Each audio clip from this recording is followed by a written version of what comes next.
Boom, first time. That's right. What's up? It's a very strong hero. It just basically counters everything. If Virtus Pro is going to try to run in, I mean, Clockwork's there, and you can't, right? And they needed a kind of initiator, assuming that Bloodseeker's not going to be zillion speed and run in. Then Clockwork is there to do that job as well. I really like that. I'm kind of curious to see Winter Wyvern, if we're going to see that from Virtus Pro, because that would go very well with the line that they have right now as well. I think we should ask Chobra. He seems to know. Yeah, what is Winter Wyvern going to be picked? What's the next pick for VP? That's a great question. I actually don't think it's going to be Winter Wyvern. That's not a good enough answer. You have a really but it good can be the correct answer. You have really good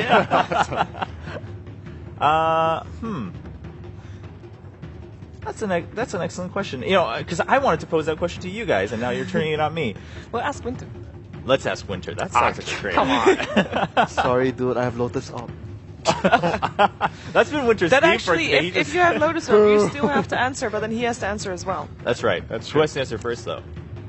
I think he does. Okay, boom. What? You've got 1 minute and 16 seconds. No. I mean, Probably not. Probably not.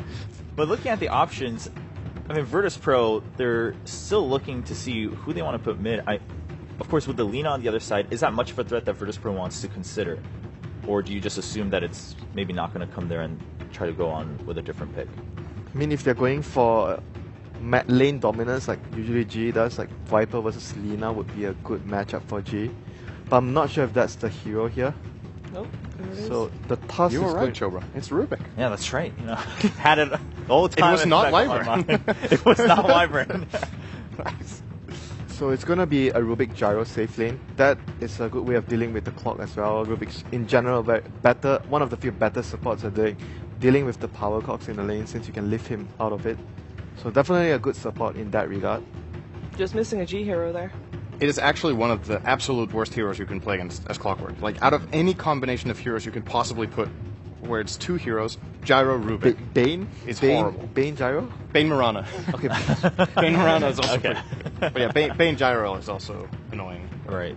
Rubik Gyro is definitely very high up on the lanes you do not want to face list as Clockwork. So he's not going to enjoy that. On the other hand, it's still, even with the counter pick of Rubik, I still think it's they would have maybe even chosen to pick it after the Rubik, had they seen it, because of the way it plays into their lineup and what it actually still counters. So hard for lane, for overall game plan, is still very valuable. Okay. There's their answer. This is a lot of spell burst. Okay, Yeah. MVP hot takes. What's the win condition? How do you break the base? Well, they are not going to go same, for right? Zeus this time. It's the same versus EG. They had the seems so. double zap.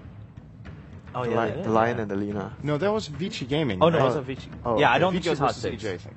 Okay. And against that, EG even picked the Wyvern. They actually ended up, because they were like, you had... Or was that matchup? I think it was that matchup. They had the Dazzle too, right? Yes, they did And we have were that. talking about how it's pretty hard to hit that grave, but he did quite often, and you also.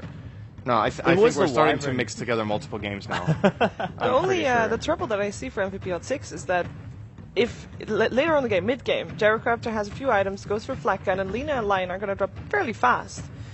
And then you've got Earthshaker there, so there's quite a few of AoE damage, and MVP Hot 6 just looks fairly squishy at this point. I actually like Puck against the Lina and Lion, but it would mean that the lane might be difficult for Puck, so it's just... Oh, there's still Queen, actually. Wow. I can't believe Okay. we actually completely forgot about it. Well, yeah. So Quap was open the Well, whole TA. time. And I was wondering, if maybe that comes up soon for Virtus Pro, but they prioritized the Rubik. It actually gets blast banned, which is not something we've seen so far in TI. I think this is the first time it's gone through the first phase. it has at all. never gone through so far. Yeah.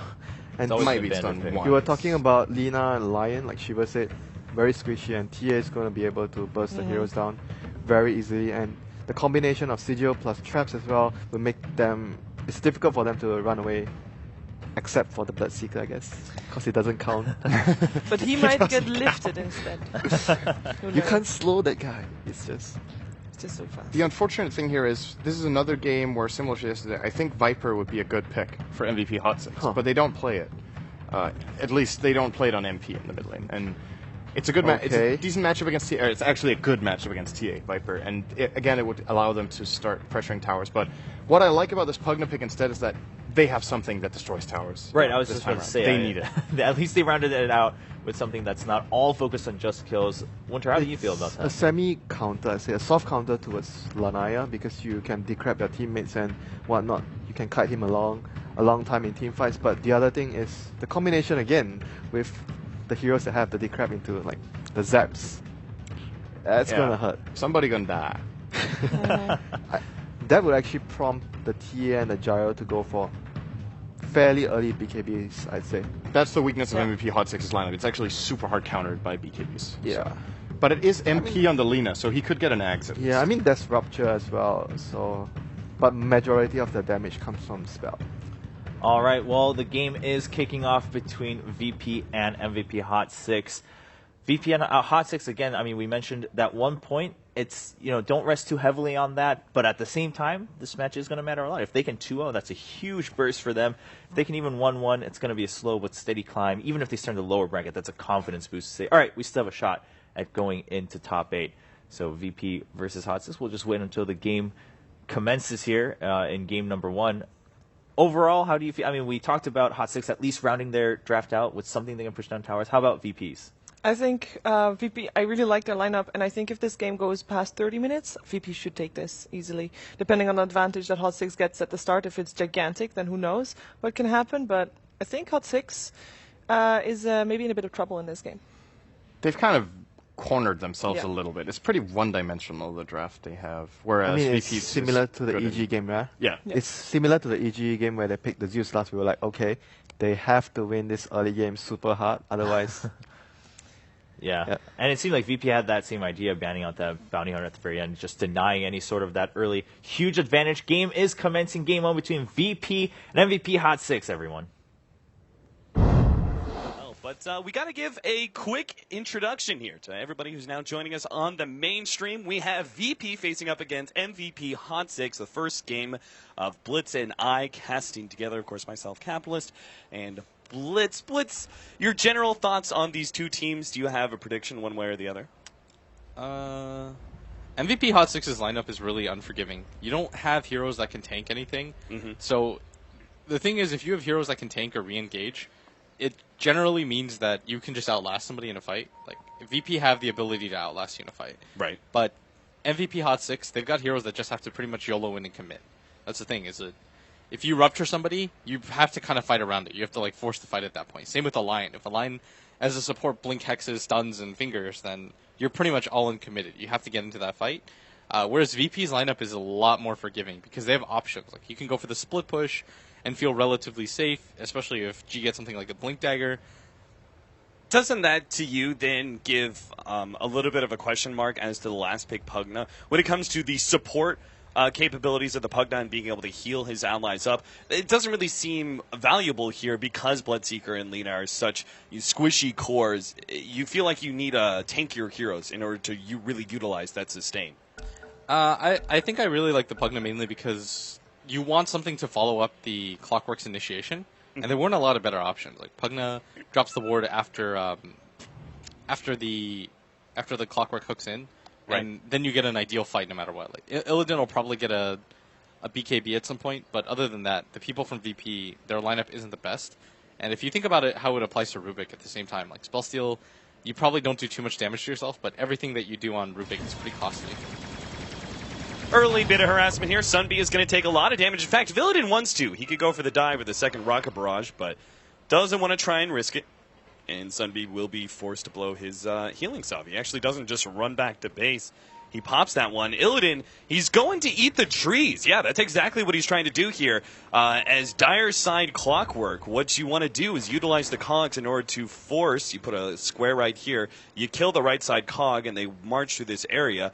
If you, as Radiant side, actually kill these trees, it completely stops that block.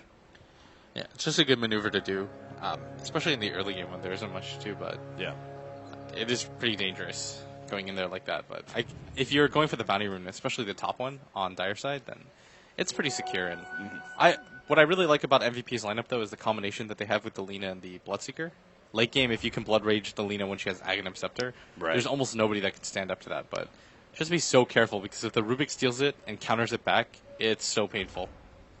Yeah, the Gyrocopter, especially kind of early on, before we see a lot of those late game items, he is pretty dependent on his BKB and may not necessarily have the stats to stand up against that kind of raw pure damage.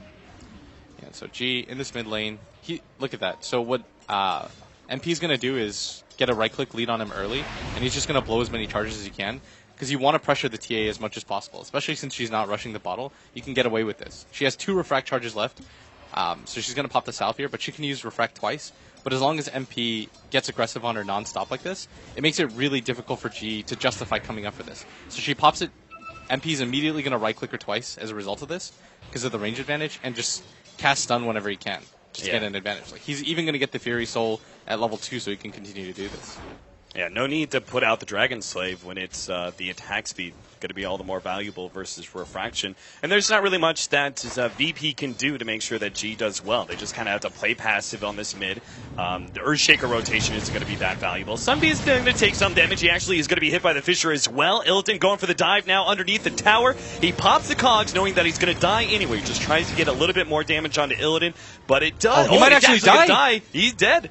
Well played. Sunbeam realizing that he was going to die no matter what there, goes ahead and cogs Illidan inside underneath that tier 1 tower, and they are able to get at least a counter kill, even if he's not there for the experience.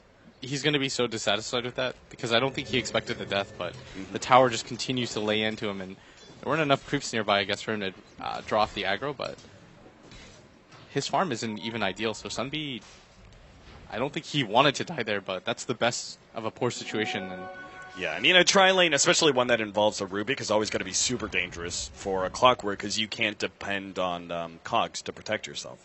Yeah. The thing is that Bloodseeker is pretty good against zoning out the Tusk, but I imagine that DK Phobos would have the easier time than Sunbeam, but after that counter kill, it's probably pretty even. They are committing 2 supports to this, and so MVP...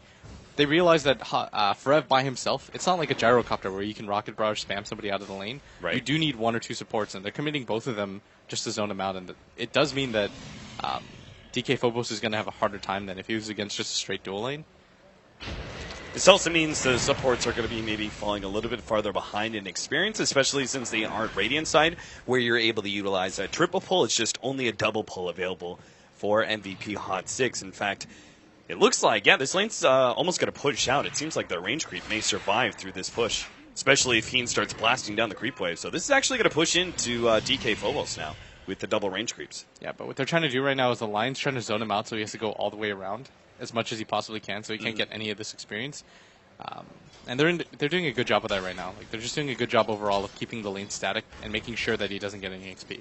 Like, typically in this meta, what you're seeing right now is self-sufficient carries that don't really need supports with them. Like, if you notice at bottom, Illidan can one-on-one Sunbeam no problem as soon as he pops the Rocket Barrage, but you can't do the same thing with the Bloodseeker, so you have to commit more supports to this. This is more of like an old-school style double support lane, which is something pretty rare nowadays. Like, if you look at FNG, he's on the other side of the map, ready for the fissure, and Lil is just going for the stack and pull.